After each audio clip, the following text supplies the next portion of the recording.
Hello, I'm Toycat, and build a wall sounds like an American phrase, but increasingly it is the logic which is being applied to European countries which are building walls along their borders at faster and faster rates. Why is this happening? Let's explain today. But let's start obviously with the fact that most European countries are part of a union, a European Union if you will, and this allows any citizen of any of these countries to live, work and study in any of the others without any paperwork or visas required whatsoever. As part of a related agreement, anyone from say Portugal can walk all the way to Finland and all of the countries along the way without having to go through a border check or without having to show their papers, because they all agree to not really have borders with each other, and instead that means that Germany, which would otherwise only border other wealthy European states which are all part of the Schengen Agreement, effectively has the same borders as France, which means it effectively has the same borders as Spain and Italy, and Hungary has the same borders as Greece, and so on and so forth. And this means that the sort of things that you would usually do at a nation level, immigration is one of these, are partially done nationally, so Germany decides how many legal immigrants it can have. However, the external borders, the ones which you would cross illegally, are kind of managed by Spain and Italy and Malta and Cyprus and Greece, which means that there is a bit of a disconnect in the EU, which leads to this map right here. So these are the borders built by a European country and the year in which they were built, and as you can see on the east over here, there are a huge number of new borders which have come up in just the last 10 years. Why is this the case? Why are so many European countries building borders? There is a very interesting tale behind why an EU country would build a giant border wall with another EU country and what has happened to it, but I think it's also interesting that you can see there's some massively old walls here, like obviously Cyprus, it got cut in half in 1974, but why are there EU border walls in Africa? Let's explain some of the fun borders of the EU today. First of all, we'll start with Ceuta and Melilla, because these are two of the most interesting stories. Obviously, you might know this if you are deep into geography, but if you're not,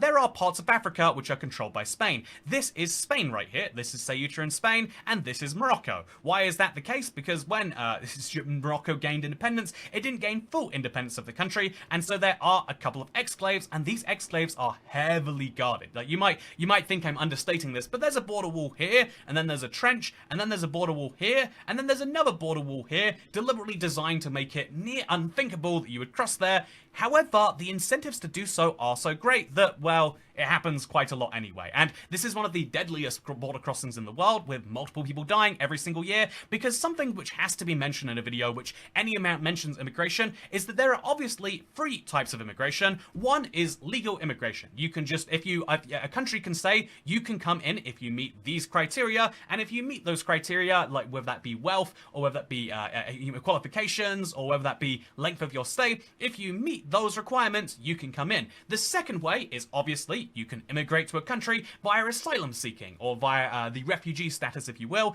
If it is that you are fleeing your country because it is so bad there, then most countries have agreed to take you if they can confirm this in some way, and so this is the asylum process. But the third way you can come into a country is to ignore the country's requirements of you and what you need to do, and instead just go there physically. If you are in a country and you never go past its border checks, by definition, then you don't need to go through them, and this means that depending on how your rhetoric is around immigration, this means you can avoid income or qualification status, or it means you can avoid things like criminal checks or even goods checks. You can bring anything in with you, because by definition, you are ignoring the legal means and the things that would check you. And so this is very contentious for most nation states, and so it means that building walls to prevent it is something that many European countries look into doing. In fact, if you look back at this is one of the weirdest ones to me. France has a border wall. Is it with the UK? Are they worried about loads of people from the UK coming over after Brexit or something? No, the reason this border wall exists is even more interesting, because it was actually built by the UK, or rather, it was funded by Britain to be built in Calais to deliberately try and cut off the Calais jungle. These are a bunch of migrants who make it to the EU, but then their final destination is the UK. For some reason, they want the UK and not a French or German or any other EU country, and so they camp in their thousands by the tunnel to the UK, and they try to get on the bottom off a lorry, they try to get in the back of a lorry, they try to get into a train, or they try to get illegally in some other way over there. And so this is one of the most fascinating border situations, but now it's kind of moved into boats. People just ride a boat across, and as long as your boat isn't spotted by any official, you come into the UK. A big source of political contention in this country, because depending on how high your compassion or sensibility levels are, you think that people being able to come illegally is a bad thing, or you think it is a a dangerous thing, or you think it whatever it is, but it is a lot of people risking their life because it's one way to get into a country without any other checks or balances being applied whatsoever. Something which is probably a problem regardless of where you are on the spectrum, outside of like the very far extremes who say, yes, this will lead to the downfall faster. It is only a few hundred people in a given month, but it's still hundreds of people which are crossing from country to country, and this problem is much, much, much larger for the rest of Europe, because although, the UK bordering France means that most people who make it to France say, yeah, this is good enough, only a few thousand people in a given year want to cross illegally, but this number is much larger if you are, say, someone from the Middle East, especially if a war-torn Middle East, let's be honest, if you're someone from the North Africa, and so it means that the most obvious border to point out here is, yes, Turkey has a very big border with European countries, and as a result, there are walls that were built here, but also the EU has specific agreements in place with Turkey to say, please take these migrants. If you take them in, they'll be in a safe country, but also, more crucially, they won't come over here. It is a problem for Europe at like a wider level that, like, if there are enough people that try to go to either one of the coasts of Spain or to Italy, it is too large a problem to solve. If the UK can't solve it with a coast which, let's be honest, like the actual crossable part of it is like a few hundred kilometers wide, how is the EU going to solve it over thousands of kilometers and multiple jurisdictions? The answer is, realistically, you don't. You can, even if you meet people like right over here, they go back that day, but what stops them coming back another day? And so, migrant crisis, Europe, you get the whole point. But some of the most interesting borders that come out of that are the ones which you will see between various EU member states. So I thought, first I think I should mention actually, this is one that you might not have heard about. The Belarus-Poland border is one that came across because of the Belarus-European border crisis. Basically, Belarus wanted to weaken the EU, so they deliberately bought immigrants a bunch of plane tickets to Belarus and then shipped them to the border and said, go to Poland, you'll be free there. Basically using people as a weapon. It is sickening if you believe that people are not weapons, but it also is a thing which caused Poland to build a big wall, and so that this is the lovely it's ridiculously sized and ridiculously patrolled, but it needed to be done so. Indeed, Belarus literally even started some military incursions, something which as a result is leading to this wall being very popular in Poland, but also, if you want to read about the tensions, by the way, it's really, really disastrous. Again, the idea of attacking a country but using people who are basically desperate in their own right. It's a tragic, it's a terrible thing from everyone's perspective. If you're a migrant, it's terrible. If you're Poland, it's terrible. If you're Belarus, you get to be terrible, but that should make you feel terrible, I hope. But yeah, interestingly, this means that there is also a fence being constructed along the Latvia-Belarus border. Interestingly, on the map, you can see this is where the map seems to disagree with reality a little bit. It says the border was finished in like 2020. What is it over here? 1999 or 2021, I guess, over here. But interestingly, the actual end looks like it is actually in 2024. It's only 90% completed, but they keep saying that it's almost finished every single year, so I could see why the map got confused. Interestingly, also, the Hungarian border barrier is one which partially is with Serbia. This makes sense. Serbia might be getting some immigrants over, but also partially with Croatia. This is really interesting because having a border between Hungary and another EU member state seems insane, but consider that Croatia only joined the Schengen area this year, and the border is from 2015, so maybe people are crossing into Croatia after going through Bosnia, after going through Montenegro, after going through Albania, or something like that. Hungary saw it as a viable solution, and so they did that, which is very intriguing to me. But yeah, now the more interesting one, if you look along this, is the Austrian border barrier. Austria built borders on, so again, like just to confirm here, Austria built barriers on its borders with other Schengen member states. So you can cross entirely freely from Austria to Slovenia, except for where there is a barrier. Although, interestingly enough, even, I guess I should say even more interesting, is the fact that this is a border which can be confirmed to exist, more or less. You can find news articles, you can find the Wikipedia, etc. However, the argument for this was that Austria estimated it would have to register 95,000 asylum claims among the highest rates of migrant admittance, and so they just said, we're going to build this wall, and then other countries can deal with the crisis, you know? We'll build this wall, and then if they want to come to Austria or Germany, they can register here, but if you want to go somewhere else, as you legally have to do, you have to register for asylum in the first country that you come to, and so they built a border saying, yeah, go register for asylum in Slovenia, not over here. And so, yeah, I think that is a fascinating idea, but it's one that isn't perfectly matched by the map. So, yeah, this is a border which was built in 2015, but I can't find any actual record of it existing. So, this is a mountain, so presumably they didn't build one here, but right next to their border point here, okay, there's nothing over here. If you look along the entire length of their border, it's hard to actually find a fence, and this is something which is interesting, because if we go to one of the most crossable parts of it, let's go to Slovenia and Austria, just over here, right? So this is a major road coming through, and if you look right here, you can also see, like, oh, yeah, even with, like, a big border crossing where they've still got the old infrastructure in place, there still is no fence. There is supposedly a completed fence between Slovenia and Austria, but I can't find it anywhere. I can find proof that Slovenia dismantled its border fences. So again, one last time on this map, you can see that Slovenia and Austria and Croatia had a border fence, and that border fence was deconstructed in 2022, just before they joined the Schengen zone. So that's pretty nice, I guess, because the European refugee crisis is over, according to Slovenia. But it still is a very interesting case that some border walls are removed and some I can't find any. Like, again, just to really zoom into this one, let's go to a part of the border over here. Again, this is a river, I guess. So we'll go to a part of the border where it distinctly is not a river, and I'll try to find, so this right here.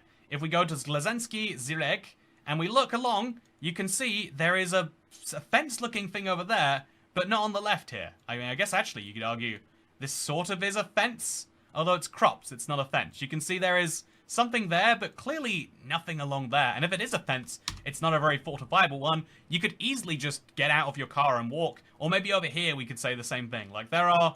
they clearly built some form of fence if they managed to make a news story about it, but that fence has either been long since dismantled, or it existed way less than they said it did in the first place. Okay, right over here.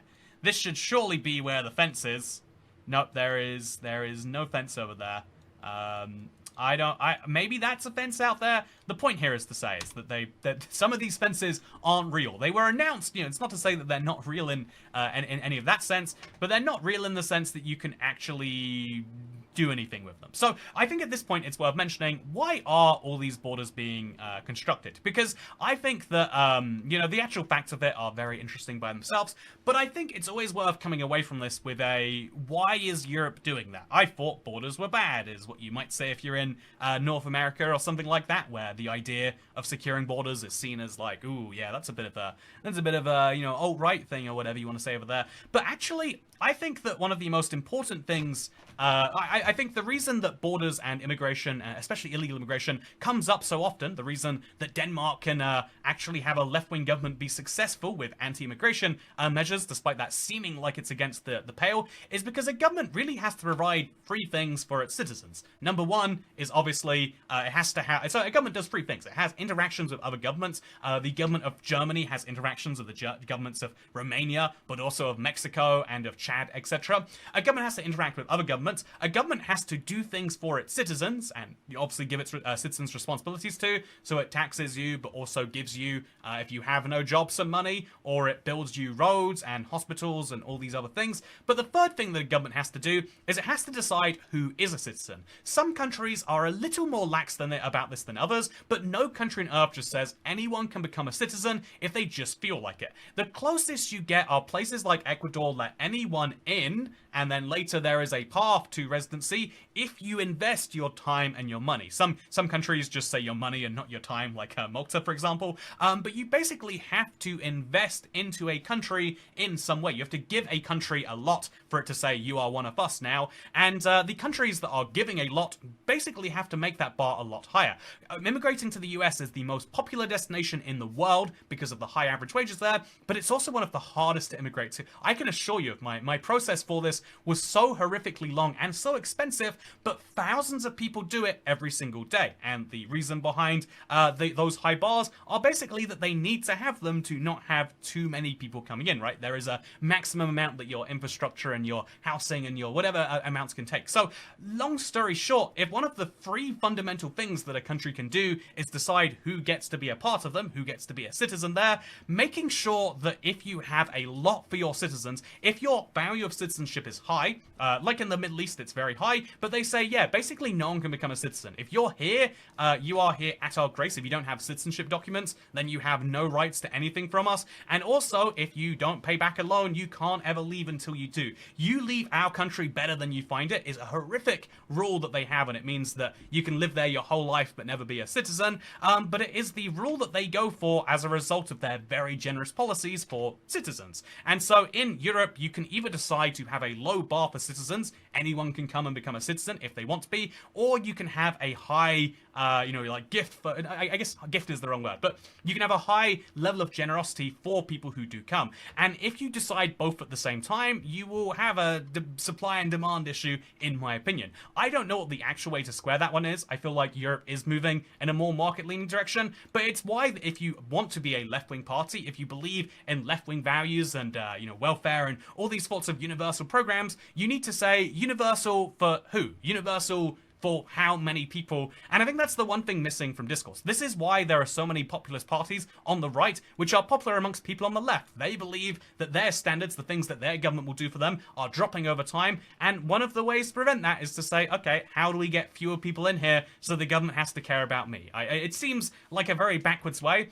but it's not as backwards as saying, yeah, we'll give you everything in the world. We'll make the most valuable... imagine this, right? Imagine a country anywhere in the world. Tomorrow, Nigeria finds a giant pile of US dollars. There's a US dollar mine in their country, and they become trillionaires overnight. And they say, anyone who comes here will give you 100K a year. No questions asked. The moment you step foot on our borders, you become a citizen. You can do that anytime you like. There would be far oversubscribed. There would be a rush to go to Niger and get your stuff done there, right? And things would build up around that, sure, maybe. But at the same time, it would be a problem for a country to say, here is such a generous deal, it's available to too many people. There is a balancing you need to do, and I don't know what the end balance every European country needs to pick is, but I think it's something worth talking about.